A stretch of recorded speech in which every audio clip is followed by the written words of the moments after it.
Lovers, શું તમે પણ બહારની ભેળ ખાઈને કંટાળી ગયા છો? તો આવી ગઈ છે ઘરની ચટપટી અને સ્વાદિષ્ટ ભેળ. પ્રથમ આપણે 2 બટેકા લીધા છે, તેને કાપીને કુકરમાં બાફવા માટે મૂકીશું.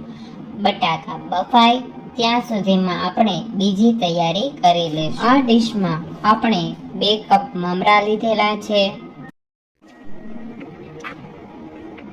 આ બાઉલમાં આપણે મિક્સ ચવાણું લીધેલું છે.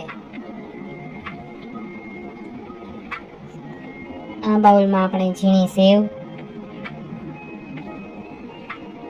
ટમેટા અને મરચાંને ઝીણા સમારીને લીધેલા છે.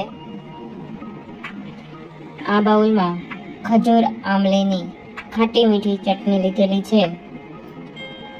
આમાં બટેટા ઝીણા સમારીને લીધેલા છે અને ગાર્નિશિંગ માટે આખા ધાણા લીધેલા છે.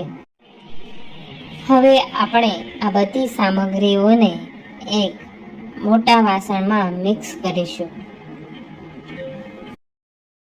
હવે આપણે તૈયાર થયેલી ભેળને એક પ્લેટમાં કાઢી લઈશું.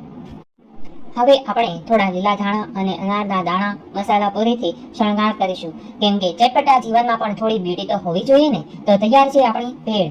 અરે વાહ ભાઈ, આજે ઘરે ભેળ બનાવીએ, જે ભેળ ખાઈને તમારું દિલ કહેશે એક પ્લેટ ઓર. ભેળ એ એક લોકપ્રિય ભારતીય સ્ટ્રીટ ફૂડ છે, જે મમરા, બટેટા, ટમેટા, ચટણી, મસાલાના મિશ્રણથી બને છે, જેને ઘરે બનાવવી સરળ છે, જે માત્ર 5 થી 10 મિનિટમાં તૈયાર થાય છે.